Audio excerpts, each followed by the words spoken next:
Okay, listen. I just watched tonight what I think is the dumbest video I have ever seen. I can't stand videos that you would normally take as truth. And, excuse me, excuse me. The video said that the doctors know better than what we know, and that they choose dignity rather than struggle with chemo and all that stuff. I'm like, you know what? Let me tell you what I know about doctors. Doctors have their place, and God is above the doctors. Good night. 16 years ago, the doctors told me, after I spent months trying to convince them something was wrong, that I had 6 weeks to live. We're not going to treat you. You're too far gone. Go home and prepare to bury yourself, because by January 2010, you'll be dead. This is in November. And I was like, what are you talking about? You know, I have this growth on my tongue. I have this growth on my chest. You know, it's ugly. And you're telling me that it happens when you get older. No, it doesn't. You don't lose your taste for 5 months. You know, and I kept going to the emergency room. I came out, something's wrong. Finally, my dentist said to me, the top of your mouth is completely black. Completely black. Have you gone to the doctors? I told him, yeah. I told him what's going on. He said, you go to a nose, throat, and ear specialist, and you show them the top of your mouth, and you demand a biopsy. So I did. That was on my birthday in September 29th, 2009. Middle of November, they had me come in to tell me, by myself, to tell me that I was going to be dead in 6 weeks. How do you drive home with that information? Don't you think it would be better to tell me to have someone drive me in? Listen, the biopsy is the most scariest part of cancer. The second most scariest part is getting your results. Now, I'm going to tell you right now that when they told me I had no chance, they wouldn't even do anything for me. I went in the next day and said, listen, I want to talk to you. I have 6 weeks to live. I want you to experiment on me. I want you to do whatever you want to do with me, because I have 6 weeks to live. I'm a goner. I won't have any time to file a malpractice lawsuit against you.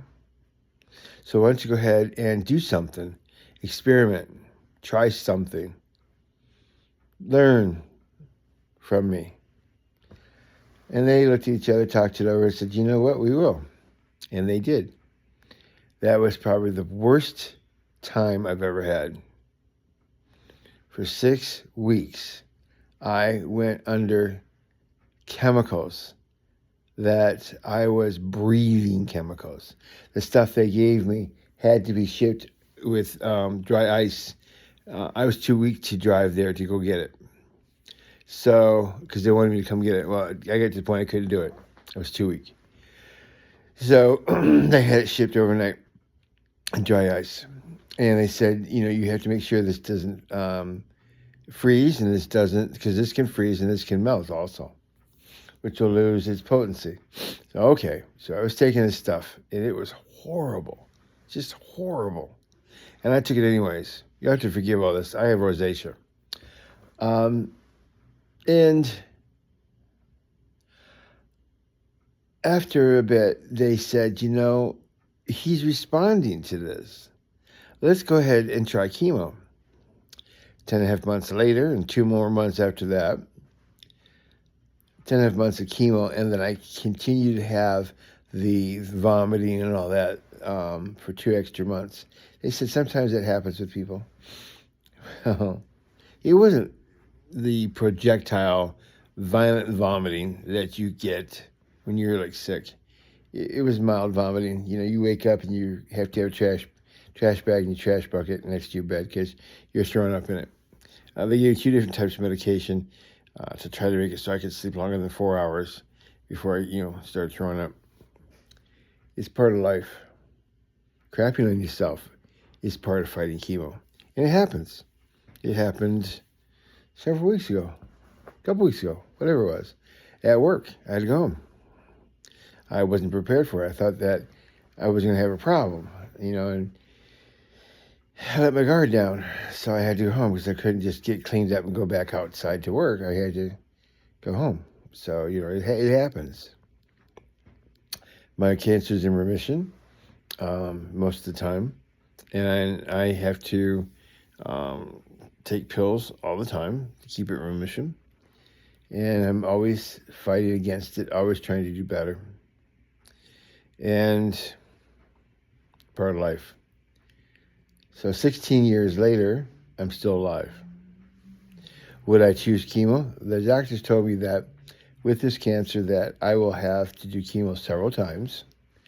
And eventually it won't respond to chemo nor the drugs.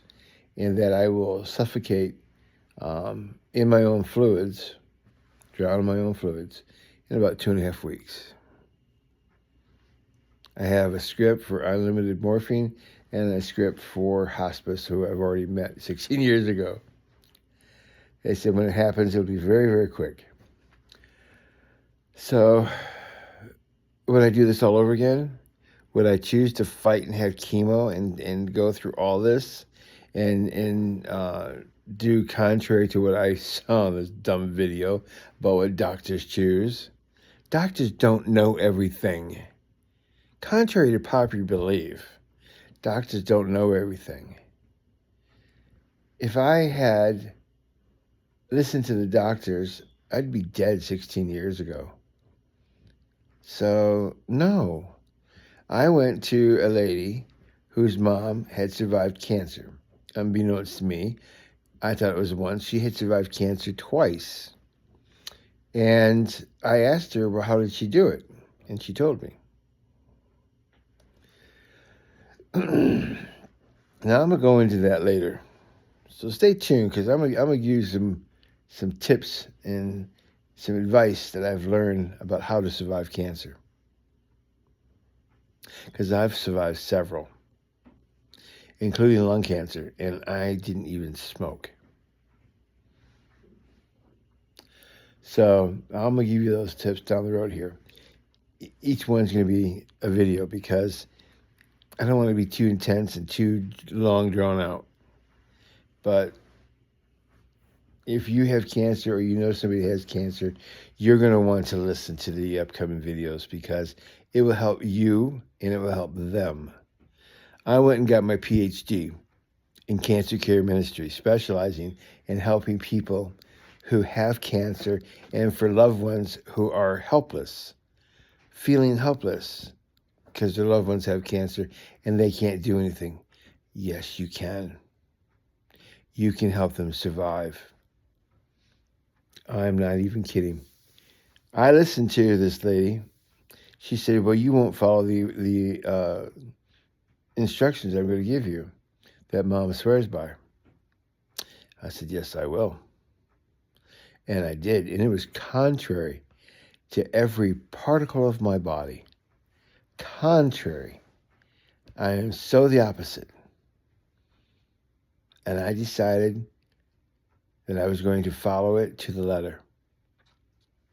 And I'm the only one in my group that had cancer with me who survived. And I had the worst prognosis.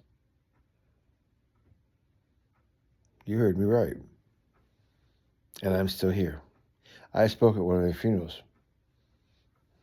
And I'm still here. So, doctors don't know everything. Fight. I don't care if you are stage 4. What do you think I was? 6 weeks to live? I have lived 16 years. I have done so much that I had never done before. Cancer was a blessing. Cancer was a blessing. Do I need to say that 3 times? Cancer was a blessing. I learned how to live. Yeah, you see some of these teeth gone. I had one of those things put in where you couldn't see that. It ended up being thrown away, not by me. And I haven't replaced it. I don't need to. So, yeah, one day I'll do it, but not now. Not now. I'm working in the prison, and I'm perfectly happy with my life. I'm making a difference in people's lives. Would I have done that 16 years ago? No. I was too egotistic, too afraid of many things. Many. So, doctors are not always right. Fight. That's all I can say. Fight. And thank God for cancer, or whatever your challenge is. Thank God for it, because it's teaching you how to do what you could not do before. Every challenge forms your character. The stronger the challenge, the more of a character building it is. So don't give up, and don't listen to some of these videos. They're stupid. You know, I heard that. I was like, lies, lies, and lies. I'm not going to live the way doctors live. Are you crazy? No, man. I have a lot more sense than some of these doctors have. Nurses have a lot more sense than what these doctors have. Anyways, so my advice to you is don't quit. Don't not do treatment. Now, if you choose not to do treatment, that's your choice. We all make our own choices. But my advice is fight. Do chemo. Do whatever they tell you to do. And enjoy your life. God bless you.